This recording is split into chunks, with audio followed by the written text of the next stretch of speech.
How's everybody doing? Good. Yeah? It's late. I'm surprised so many people are here. Who traveled to get here today? Wow, that's who traveled the furthest?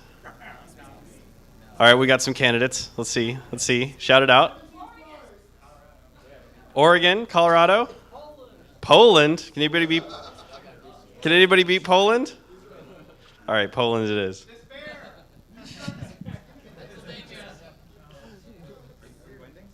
No, I'm next, yeah. You're starting? Okay, Yeah. cool. This is you? That's me, yeah. Oh, am I in the wrong room? No, I doubt it. If I was in the wrong room, you'd think somebody would be telling me to leave by now. You have a confused MC on your hands here. It's good, yeah. So, okay, no, you're doing great. Okay. You're doing I'll just go. You want to introduce? Or? Well, it's as we're ready to record this, it's like 1 minute until. Okay, yeah. I'm looking to see if they're. My name is Spencer Krum. I work at IBM. That's all you need to know. Yeah. So we'll, yeah, right. I obviously am confused and late, even though it's supposed to be your MC. So I think we should just cut the shit and you can talk. But the one reminder is I'll try to get back here and remind you in 15 minutes is to end on time. And at 9:50. 9:55, including Q&A. Okay. Yeah, so 5 minutes before. Sure. Yeah. Easy. Yeah, I doubt. I usually give this in 45 or 30 minutes slots. So. Well, you can take that includes questions. So Yeah. questions. Cool. All right. Poland. Yeah, from Ontario. Oh, wow. All right. So I think they're all set. Cameras there. I think you're all set. Yeah, I think they're ready to go. All right. Yeah. Thank you. Okay, everybody. I think we're gonna get it started. My name is Spencer Krum.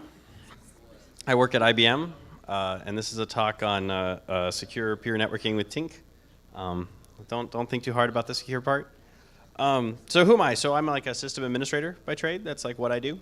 I've been sysopping Linux for 5 or 6 years now. This is my second hope. This is the first time I've been a speaker. And this is kind of a talk mostly about what me and my friends do in our like hacker free time, more so than it's a talk about something that like work is related to. There's a link right there to the slides in HTML form if anybody has a screen reader or just wants to follow along because they can't see the projector or whatever. Yeah, and then I'm Nibblizer on most of the IRC stuff, and then as a GitHub Nibblizer if you want to get the source code or anything. I traveled from Portland. We found out earlier the furthest anyone traveled in the room was Poland, so hats off to that guy. Hope your butt is not feeling too sore. Portland is in Oregon. It's beautiful there. We have this awesome mountain. We have trees. Anybody from New York would be like, what are you doing there? It's also very expensive and terrible. Don't try to move out here. Portland is full. The software we're going to talk about is called Tinc, and there's another software we might talk about called Consul a little bit. And I show up the two logos because the two logos kind of demonstrate the difference. Like Tinc is from the 90s and Consul is from like 3 years ago. And you can see that just in the logos, right? Some weird helicopter thing and then some trendy SVG pulsating, whatever. It doesn't animate on my slides because, why not? All right, so Tinc is fundamentally a VPN. This is your standard 90s VPN picture with all the whistles and the bells. Notice we have the red brick on fire for the firewall.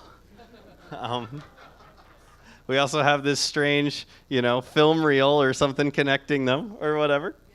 But this also isn't really what a VPN looks like anymore. Like, I think that's what a VPN used to look like. And what it was there was a site A and a site B, a site in Columbus and a site in New York, and they would both have workers there. And there'd be evidently mainframes and some strange, terrible-looking PCs on each side. But modern times, when you think about a VPN, you don't think about this. You think of all of the left side as being a VPN, and then on the right side, there's somebody's laptop or their iPad or whatever. And Tinc enables us, me and my friends, and we'll talk about this in a minute, to do this to bring this back. This idea of we're just going to link sites together and make flat IP spaces, IP networks that allow us to communicate against each other and set up services and stuff like that, which is pretty cool. So just some facts. The software we're going to talk about is called Tinc. It's from the same year as this cell phone. So if anybody remembers this cell phone, there aren't as many skins for Tinc though. That's certainly true. It's written in C. It started in 1998. It was finally put in Git in like 2007. Before that, it was in something else. It's portable-ish. Like there's Nix builds for any Nix-ish operating system. There's Windows builds. There's Mac builds. It runs as a user space daemon. Like it's a VPN that runs as a user space daemon. That's what Tinc does.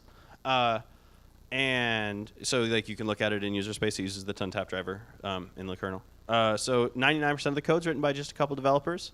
I personally am not one of those developers, right? I'm just somebody who's a user who likes to talk about it. There's a free node channel if you want to hang out with the Tinc nerds. There's a mailing list that's reasonably, and the main website is still hosted by some university in Europe because open source. You get some slowdowns when you run anything over a VPN, of course. One of my buddies at HP when I worked there ran some tests. He was a network guy, and he ran some tests. What you actually saw in terms of network degradation, and he said he lost about 15% of the link speed, which is kind of significant. You ran a similar test against something like OpenVPN. You only lose about 2 or 3%. So, it's just something to think about as we're going forward.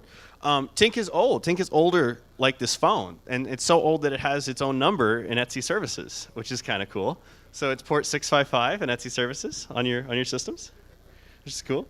Since we're at a security conference, I don't really know how the crypto works, but if you run TincDD, if you run LDD on it, you see it links against libcrypto.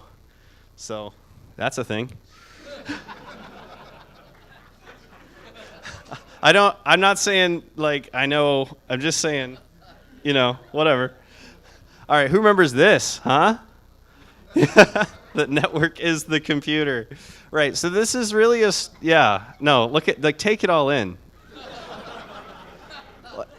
That's not even a mouse pad. That's like a gardening pad for your knees, for your mom or something to plant geraniums with. Anyway, I'm not just going to make jokes. There's actually content in this talk.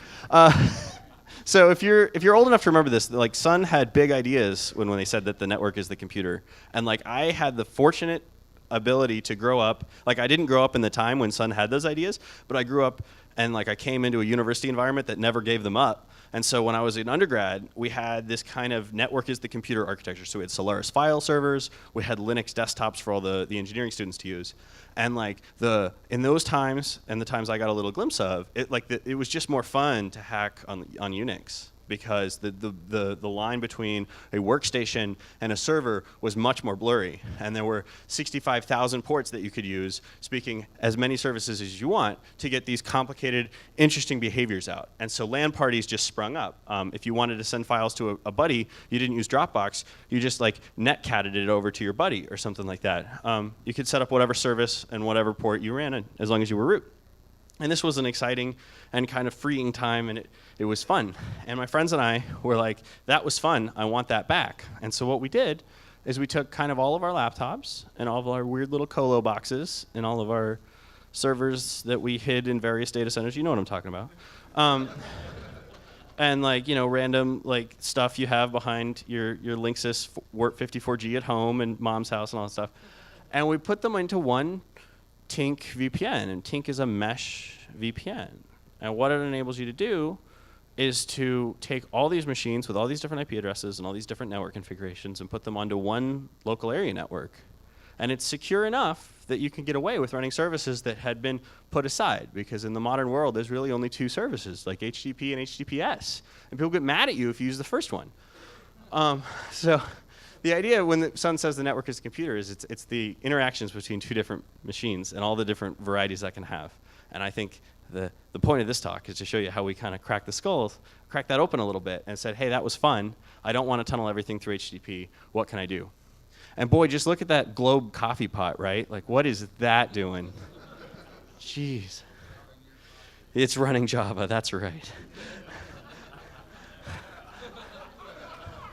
All right, look at that guy. He had some Java. All right, to understand what a Tinc network is, I'm going to take you through looking at it in 4 different layers, and these layers don't exactly map to the IP stack, so don't try to think about it too hard like that. But just to show you the picture at the first state, we have 9 machines, right? And these machines come in different places. Like, so at least one of these machines is a laptop. One of these machines is like a co-load server somewhere. One of these machines is somebody's like home router. One of these machines, all the different kinds of machines that like random nerds have, right? And then, okay, so you have this Tinc software, and Tinc is a mesh VPN. We'll talk more about that, what that means in a minute. But what that means is that you need to make, users port 655, TCP and UDP, because why not both? And so a connection needs to be initiated from kind of a client to a server. Like, even though everybody's equal, like somebody needs to start the conversation, right? And so that ends up looking like this, okay? And so you kind of see that there's this. Now you can see what's in a colo and what isn't, right? Because what's 4 and 5 and 6 and 7, those are things that are receiving incoming connections because they have well-known IP addresses, right? And those IP addresses don't change, whether you're using DNS or you have, it's racked somewhere where you know what it is. And then the outside host, your 2s, your 3s, your 8s, and 9s, those are laptops that might change IP addresses every day. Those are phones. Those are, might even be somebody behind Comcast Internet, or I guess we're on the East Coast, so Cox or Charter or something. Comcast owns the West Coast. And then, so the IP address might be changing. So it doesn't make sense for people to call into that. So each of these nodes running the Tinc daemon has a configuration of which servers it allows connections to and which servers it makes connections to. And the difference basically is whether or not it has a well-known public IP address. And it works over IPv6 and IPv4. And then the connection is authenticated using RSA. So there's a private key and a public key. And basically, it's not like there's a CA implemented or anything like that. You just sort of, like number 5 is going to have the public key for number 3, and just a list of things that it allows connections from. All right, so this is the initial connection, right? Once the connection is formed and you've joined the Tinc cluster, the traffic ends up looking like this. Like, everything is bidirectional. So a packet that is leaving 7 and headed to 2 can go through 5, through 4, through 2, whether after the connection is initiated, it's all completely fluid. And it's actually very, very difficult to firewall. It's basically impossible for 6 to say, like, I don't want traffic from 7, or I don't want traffic from 3. You don't really have that ability to do it. And we can talk about more about that in just a little bit. It also has the ability to, as you can see, that there's ways to loop, and there's multiple paths through this. Like, if 9 wanted to send a packet to 3, there's a couple different ways that might happen. And Tinc keeps the connections open between everything, and it is constantly probing. It's probing for MTU, like the optimal MTU, because it knows it's probably being tunneled over something too. It's probing for which is the most optimal path, and it's using all those routing algorithms that I learned about in CS class and then forgot. To identify. And if we lose a node, like if we lost the number 5 node, we would lose 3. 3 would no longer be on the network either, but everything else would just route around 5. And so as long as you have some path, it will persist the connectivity. So then that's like where the traffic is flowing, like if you're looking at links and stuff. And then if you're just on one of these nodes and you want to look at what the network looks like, it looks completely flat, where 1 is just 1 hop over to 2, 1 hop over to 4, 1 hop over to 8. It's just directly connected. And the way we've actually configured it with my friends and I is that each node has an IP address on a flat /16, and everyone can just ping each other. And if you try to look a trace route or something, it doesn't hit a router because it's going into a virtual interface and emitting out another virtual interface. There's no virtual routers in place. So one of the cool things about Tinc is that it'll actually emit the graph of the current state in dot format every minute, which is kind of slick. So you can run this to see, this is actually much more real. The other one was kind of me farting around in Inkscape, which I'm not very good at. So this is like a live network that we had, a couple months ago when I made these slides. And so what you'll see is there's a couple peers that have a lot of connectivity. There's a couple peers that only have one connection. Because this is a look at who is connected to who, you don't have any information about who initiated the conversation. But you can bet that 1 dialed into 9, because why would it have no other connections if it was doing that? 4 and 8 are nodes that left. So that's probably somebody's laptop that it still knows about, was on the network recently, but right now it doesn't have any connection to. And so maybe the laptop's closed or something like that. It keeps them around for a little while and eventually flush them out. So one of the cool things about Tinc as like a daemon is what it can do is like the way you look at it. So by default, it dumps its stuff into syslog. And rather than something else, what it does is you just hit it with a user2 signal, and it will dump connection information into syslog. And so you can get this information about the edges in text form. Like Spencer is connected to Bicaro. All the hosts have names, Spencer and Bicaro, two of the names. And it has weight. So this is a very contrived example that I used to get it out because I don't want to show you my IP addresses. But you can see a link of all the, you can see all the edges is kind of all the connections between each other. And they all have different weights. So if traffic is, if there's an optimal way to send traffic, it's going to use the weights to determine that. And then it'll show you, like Tink can be run in two modes. It can be run in layer 2 mode or layer 3 mode. This was layer 3 mode. And so when you do that, basically every node that joins the the Tink cluster answers for a subnet, so some kind of a CIDR range. And typically what we do is basically put one address of that CIDR range on the node and call it good and waste the other IP space because IP space is cheap in 1918 space. But what you can do and what we have done in the past is basically just NAT behind that or just route behind that and put, basically run a Tink node as a router in front of like a physical subnet. So for a while my printer was on the network and then my friends were dicks and now the printer's not on the network.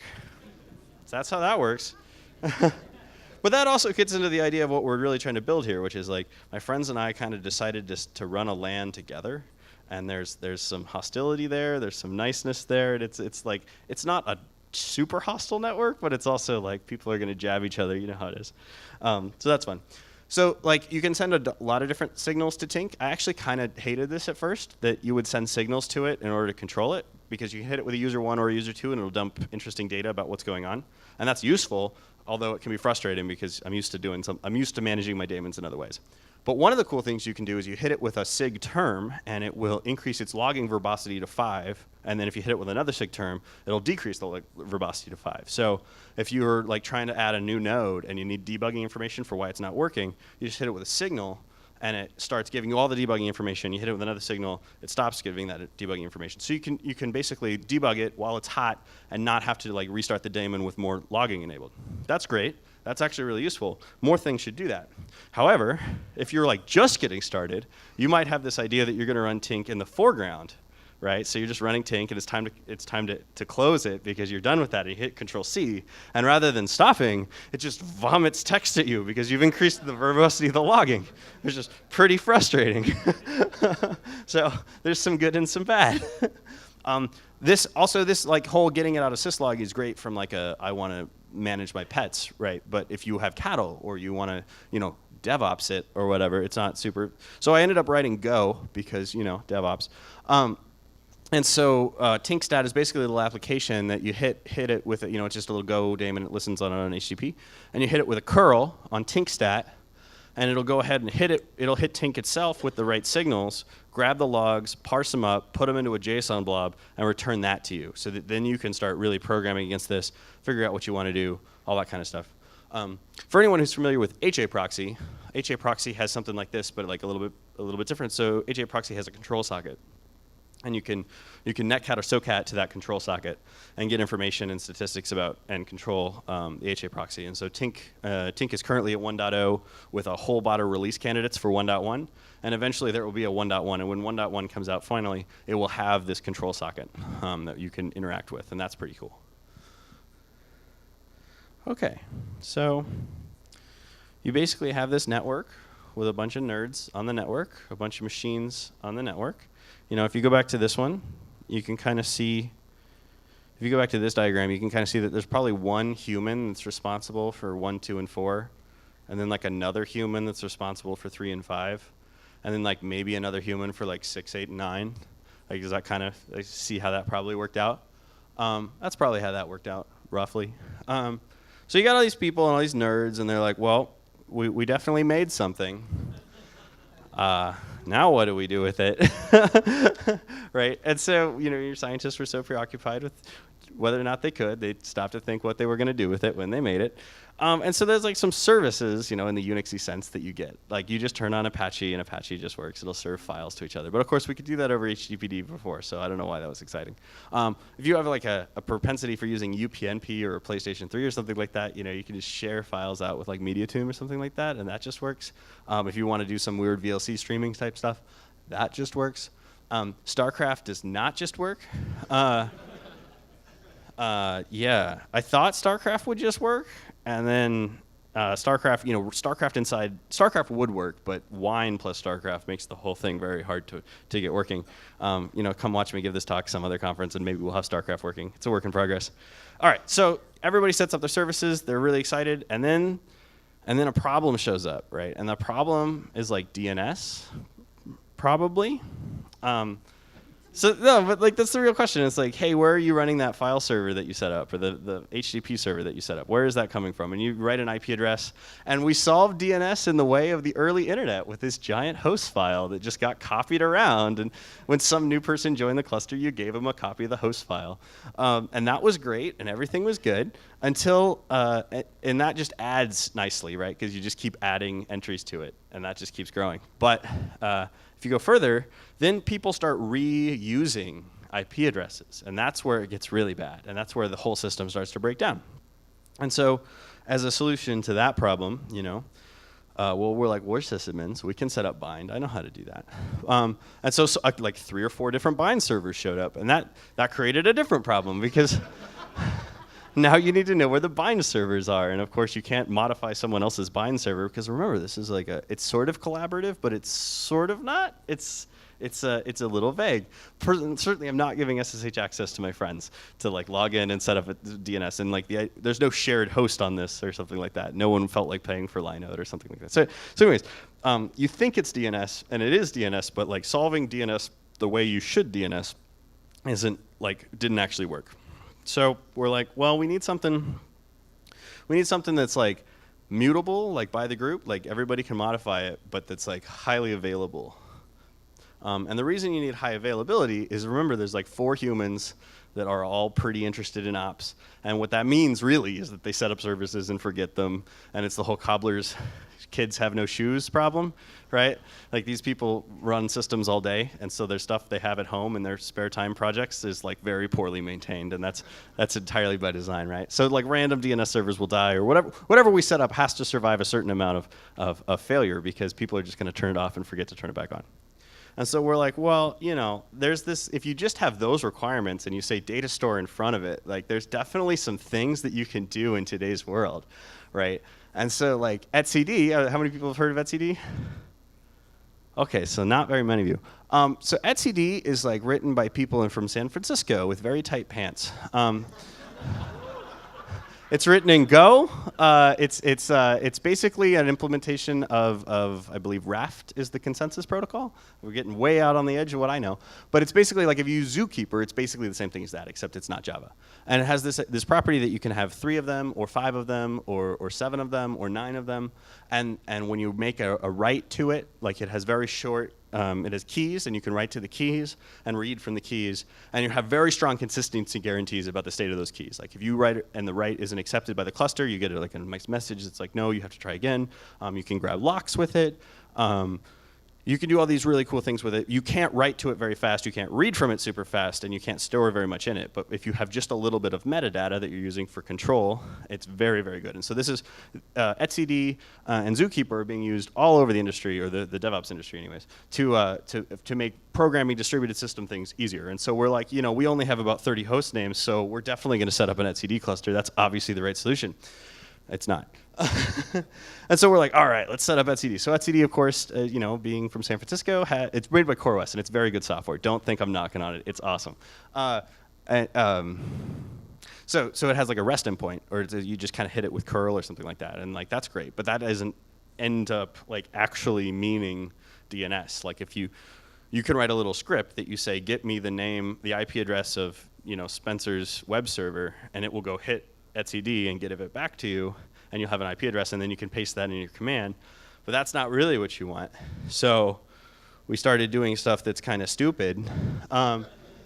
This is a pretty good photograph, actually. So like they've obviously been at it for a while. Like those 2 guys sat down. They're like, this is taking a lot. It's funny, but I'm bored, right? And like what they're moving up there at the very top is it's not just boxes. That's like some pressurized cylinder with some valve. Like there's a dial that's showing you how much pressure is in the cylinder. Like, how much lead do I have on this? I have some lead. All right. So the guy driving is like, Jesus Christ. And then why is the dude standing between the 2 forklifts? Like, What is the guy standing on the very far edge? Okay, well, the guy on the very far edge is putting just all the weight in the wrong place, because, right, this guy is about to die. And then the best part of the photo is the bottom right tire. You kind of look, and it's cut off, but you can kind of see where the ground is.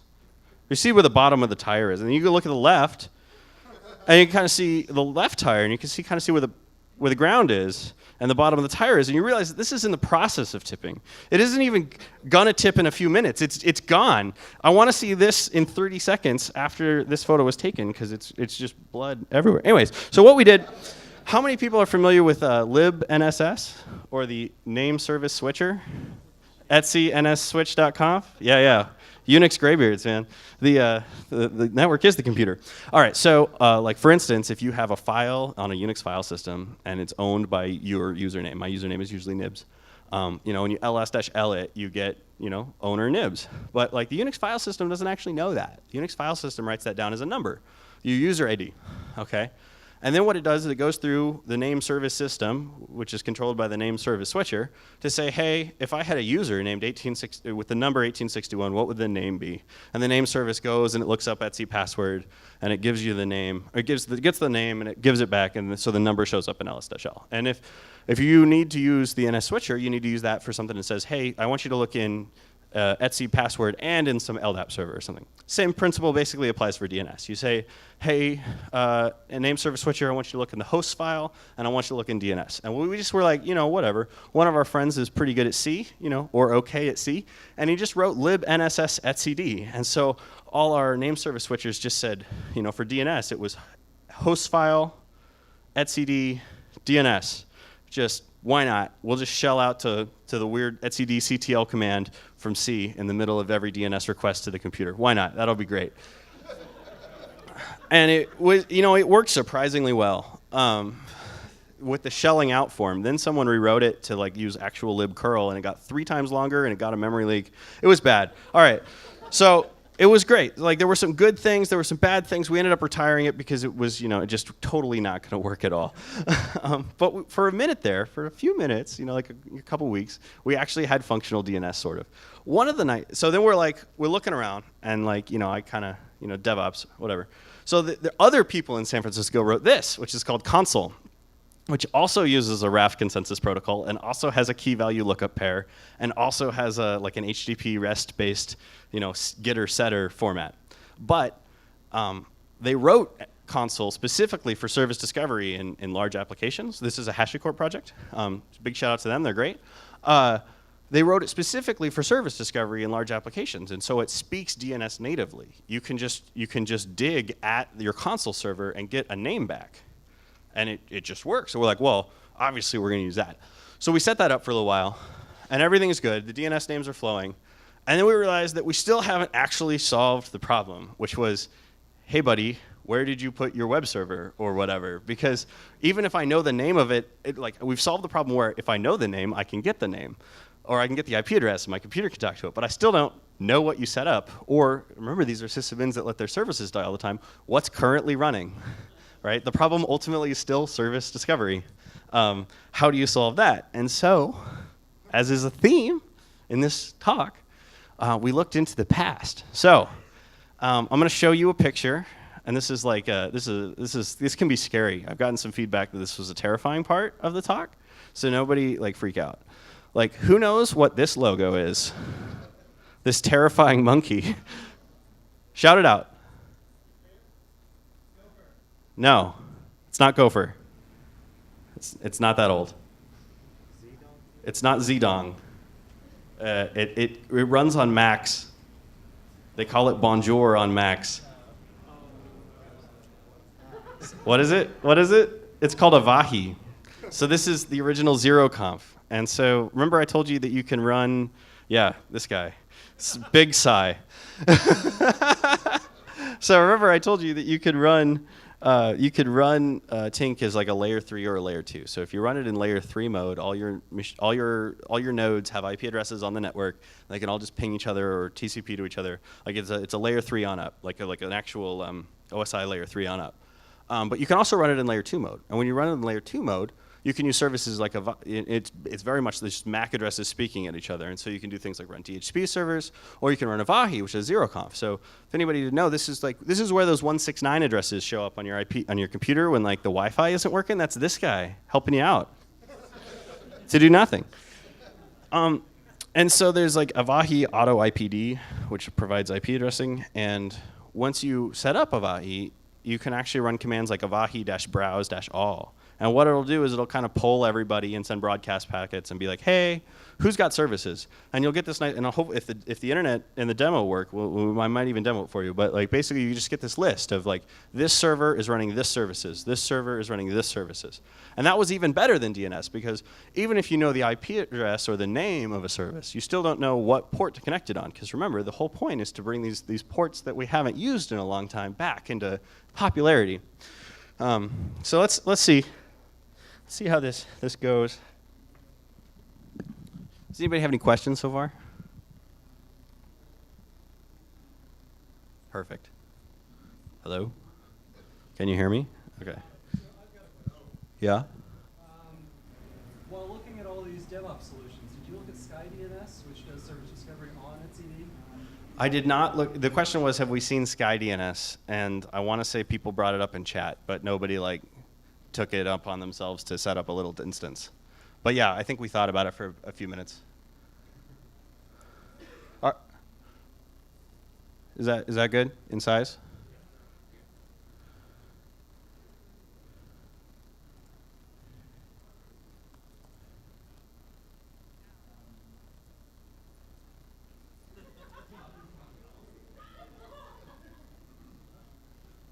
Okay, it's getting mirrored. 2016, Linux desktop.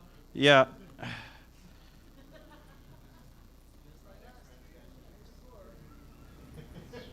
What does X-Random-X do?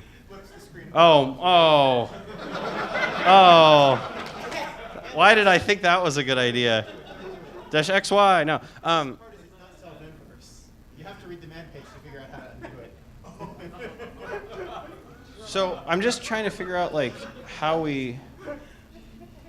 So it's like it says it's in 1020 byte, but it's not. That's because projectors hate your freedom. Yeah, all right. Software freedom. We're going to roll with this. This is fine. All right. So everything is fine here. So remember I told you that Tink runs in user space, sort of. So you can just see that we're running two Tinks. We're running an example net and a BOFnet too. And evidently an Inkscape file from when I was building you slides.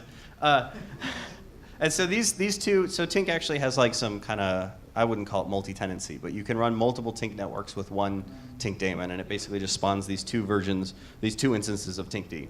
And basically there's this file in etc Tinc, Tinc.conf, nets.boot, that basically you just list networks here and it will run those networks. And then if you look at, I don't want to show you I can show you most of this. If you link each directory here basically has its own configurations for that network. And so there's the private key, the public key, a Tink configuration file, a list of hosts, so that's all the hosts mapping of subnets and RSA public keys, and then a Tink up, and the Tink up is an executable that Tink fires, just a shell script, or it's usually a shell script, it doesn't have to be. But it basically just will execute that as soon as Tink has actually initialized everything. So like the classic thing to put in Tink up is like, please put my IP address on that machine. So what we can see here is if we run ifconfig example net, I have a little 10 address here. And so if we cat etc host, we can look at a really, we can see that I have just stuff in etc hosts kind of from the beginning. And so we can just ping example telescope, and we get pings back from it. And that's all layer 2. Or that's all just layer 3, and it's all this like virtual, it just shows up. We can trace route it. No, I don't want to, I don't, no. Just, oh my God, what? All right, so if we use MTR, how do I have traceroute 6 and not traceroute? What is that? Where's the Ubuntu dev in the room? Anyway, so you can see that it's just there. It just shows up. There's nothing to see here, folks. It just happens. What we can also see is that there's like services. So does anyone? So like just to show off a little bit, if we just run, if we go here, and we just go to example telescope, we can see just like some files that are being served. So it turns out Tree will actually make you a nice little index if you didn't know that, and we can we can click on Big Buck Bunny or whatever. We can watch. You can see the little script I made. We can open it in gedit, or yeah. And so you can just see like tree dump thing, And so you just build yourself a little index. But the point is that this is an antenna space, and all this connectivity is going out my laptop through the Tinc network, or well, it's going inside my laptop into the Tinc network, out the Tinc network on the remote host, and then back through. So it's just a VPN. It's a point-to-point VPN. It's not that complicated.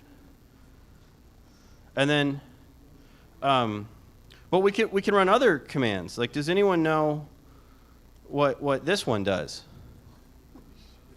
Off the top of your heads. This is the NFS mounts. And so we can see is we could just like, we can mount, NFS is back, y'all. The dream of the 90s is alive in Portland.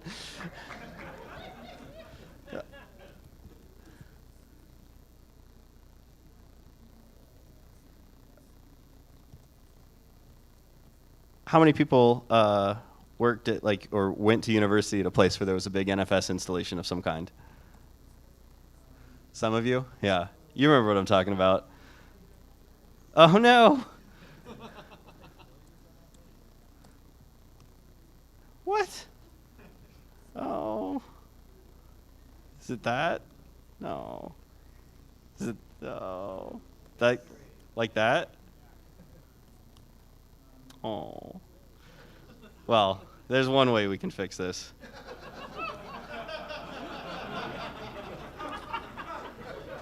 We got this. We came here to party. Oh. Oh. There's not a lot I can do about that. Control L. Yeah, Control L. Just make the terminal smaller. Oh. We're young. Boom. And so what we did, and let's just note for 10 seconds that my prompt knows that I'm on NFS. Oh yeah. And so what we've done here is we've taken, look, I've got 1.6 terabytes available on this NFS directory that my laptop has that's secure enough that I dared to use it on the Wi-Fi at a hacker conference. R.I.P. me. Anyway, so NFS is pretty cool.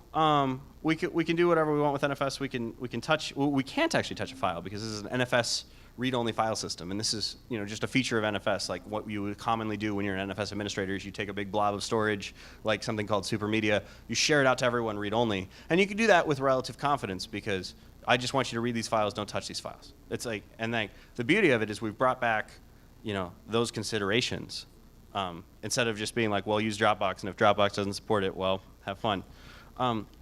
We can also do some other kind of cool things. So we can actually put users that have home directories on remote file systems. And so this is like, who am I? Like, this is the NFS user. Well, actually, there's a lot of sudo going on, but this is the NFS user, and it's currently in remote hope F user, and if you echo $home, that's its home directory. But this home directory is on a remote file system. And so this user can just touch file and so on and so forth, and it can finger NFS user to bring back all the services, plan, speak at hope, profit. Cool. It's pretty cool. It's not bad. So we can go back. Did I actually get this to? Okay. So let's talk. So this is all like the example net. The example net is basically the layer 3 network that we put together. So there's also the layer 2 network, and so you can sing when you use Avahi, it basically assigns DNS to these .locals. So my buddy has a server called Riddler, and so Riddler is available at riddler.local, and it has Toyman, and we can ping Toyman at local, and we can come over here and we can just type in riddler.local. And it says, hi, Hope. He wants you to know we're here. And then you can run stuff like this. You can run Avahi browse-a, and what it'll do is give you this information down here that's actually. What'd you say? So the question was, are the ports on there? And the answer is probably if I add the right flags, it would take it off. But look over here, you've actually just got nice little messages. Like Riddler is running a website. Selena is running SFTP and SSH. And they can identify themselves as workstations. And so you can get this nice expressive just list of who's running what services and then go from there, which is pretty cool. The question was, how is this done without root? How is what done without root? Layer 2 and 3 networking. So if you ifconfig example-net, so first off, Tink runs as root. I assume that's right there. And then if you ifconfig example-net, you'll see that it's a ton tap in here somewhere. I don't know where it says, but yeah, it uses the ton tap driver. Okay, so for my final trick, mount NFS 2, we can actually go into the BBB, and we can actually play this. Maybe with a lot of caching, and you get to see a quarter of a video played over semi-hostile Wi-Fi on conference network from a remote host. Woo!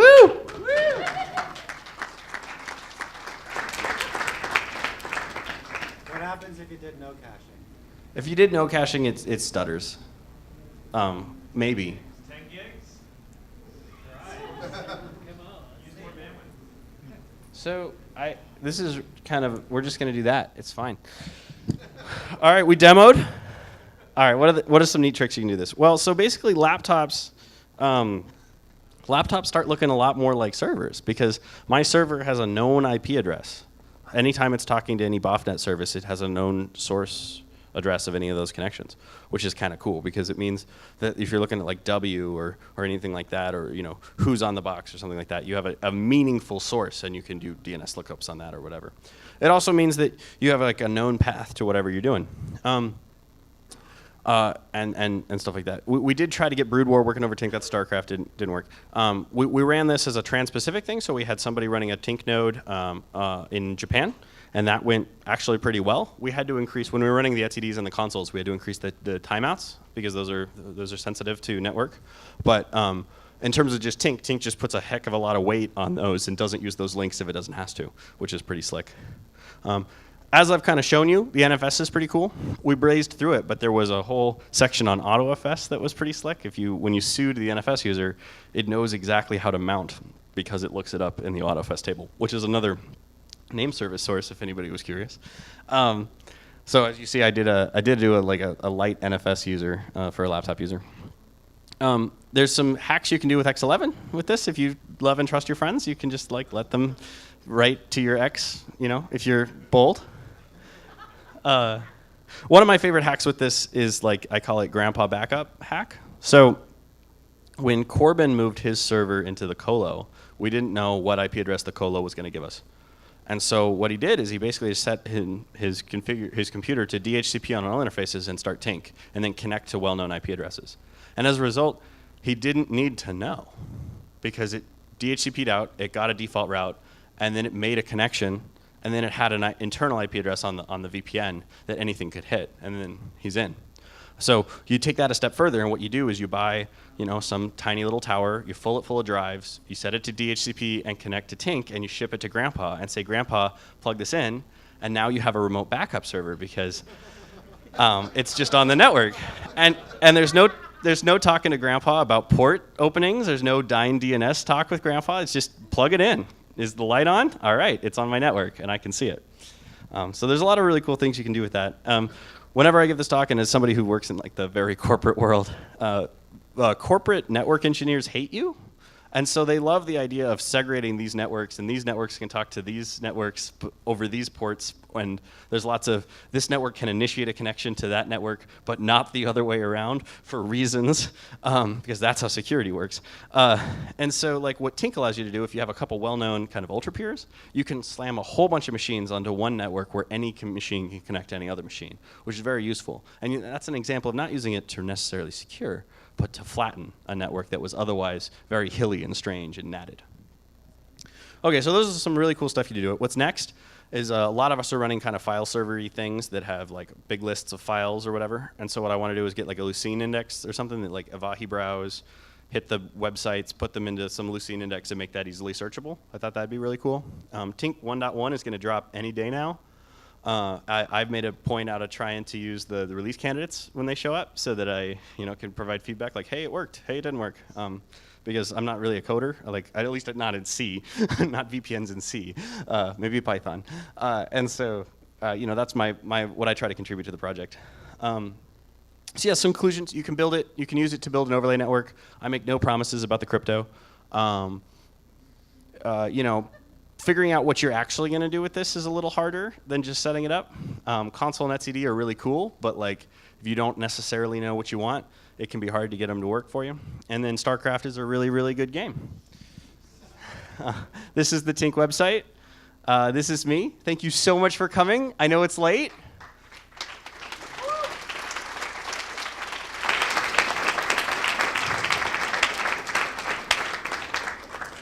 Are there any questions? Yeah. So you're running NFS on your laptop mounting a remote file server. If you were to put your laptop to sleep and then open it up again, would the NFS mount die a horrible, horrible death, or would... Okay, so the question was, you're running NFS mounts on your laptop, you close your laptop, you open your laptop, what happened? Well, the answer is that like when you do NFS, you can bind hard or you can bind soft. And binding hard means that like if it has something to do with like the system calls. Like the system calls are guaranteed to finish in a bind hard, and so it'll block like a write or a read until it actually gets an answer. If you soft, it'll fail, but like then you get really weird behaviors of the files that you're trying to interact with. And so I bound hard. And so the reason that I couldn't mount to that first NFS, like /mount/NFS, was because I closed my laptop to use the restroom before the talk. So that's what happens. Is it ends up getting into a pretty weird state. If you close it in the middle of a write or a delete or something, deletes don't take any time. But like if you're like actively copying over files and you close your laptop, it's going to be pretty sad. Are there any other? Yeah. So can we turn the house lights off? I can't see anything. So when you were trying to get the gaming working with StarCraft and such, were you using the layer 2 or layer 3? Or did you try both? Yeah, so the question was to get StarCraft LAN gaming working over Tink. What did you try and what didn't work? Well, we tried a lot of things. The problem really is that what we need to do with wine, what we need to do is have wine use a specific interface. And like the best thing would be if wine said this interface is the only network you get, Windows emulation layer. It's pretty much well coded to say like use the default interface and that's the only network. So there was a lot of hacks around trying to get that to not happen. Yeah. So you mentioned Tink supports IPv6. Yes. Have you tried that? So the question was, have you tried IPv6 over Tink? And the answer is we've tried IPv6 inside the Tink. We haven't tried IPv6 outside the Tink. How was the experience? It was seamless. Like it was like nobody cared. The question was how did it work, and the answer was it wasn't the problem that we were facing that day. Well, yeah, not for the service discovery, but like the neighbor discovery, like all that stuff. So the question was, did I run Slack, like a seamless like auto configuration, like IPv6 auto configuration? No, I did not run that, or I did not try to use that. Let me put it that way. So I gave this talk at scale. And like during the Q&A, like a bunch of people got really excited about IPv6 and started arguing with each other about how well it worked inside and outside of Tink. And I was like, cool. So there's probably some bugs, like there's definitely bugs, but I think that Goose is the main developer. And so if you can make a gnarly IPv6 bug reproducible, he would love to hear about that. Yeah? How do you distribute the keys So the question was, how do we bootstrap kind of IP addresses, keys, subnets, you know? And so that has been an evolving conversation. And so the Gen 1 was like we PM'd it to each other on Freenode. And then like Gen 2 was like there's a Git repo. We kind of bootstrap it off of existing kind of secret Git repos. And then Gen 3, there's like something we're playing with now. I don't forget the name of it, but it's sort of like it's not a blockchain, but it allows you and your friends to have like a secure encrypted file that everyone kind of piles crap onto. And I don't remember the name of it. We're going to check that out in the back. Tinc 1.1 supports key distribution. So evidently, Tinc 1.1 supports key distribution. Yeah. Were you aware of Chaos VPN? Was I aware of Chaos VPN? And the answer was no. You want to plug it for 10 seconds? Well, just 4 or 6 years ago, CCC in Germany started doing the same thing with Tink, creating meshes between all of their hackerspaces and that kind of stuff. Oh, wow. So evidently, CCC in Germany set up a big Tinc, which is cool. I've also heard that the FSFE, which is the Free Software Foundation Europe, has a big Tinc, and they run OpenStack on it, which I thought was, that sounds like a tall tale. OpenStack doesn't work. I work on OpenStack for IBM. It works. Yeah, Have you heard of other alternative mesh-based VPNs like CJDNS and So the question was, have I heard of other mesh-based VPNs? Like, say the names really loud. CJDNS, there's Lantern Project. Okay, so CJDNS is what runs Hyperwall. So CJDNS runs Hyper. No, this is kind of like free time stuff, so we didn't do like a full like requirements gathering process. But yeah, no, I think one day we're going to throw this away for something that fits our model a little bit better. But for right now, it's kind of cool to be able to just like know my laptop has a secure connection back to home base and stuff. That's really what it comes down to. Is like as soon as I added this, I no longer dealt with home DNS problems. Like the stuff I run off my home, with the IP address changing and stuff and trying to punch through like a NAT. It's like, no, they just have IP addresses that I interact with, and I don't think about it anymore, and that's really nice. Okay, so I think one more question, and then we're going to call it. Yeah? What about Tink and portable devices? Okay, so the question was Tink and portable devices. Now, there's some stuff on the website that claims that there's an Android build, and dude in the back says it works. All right, thank you very much.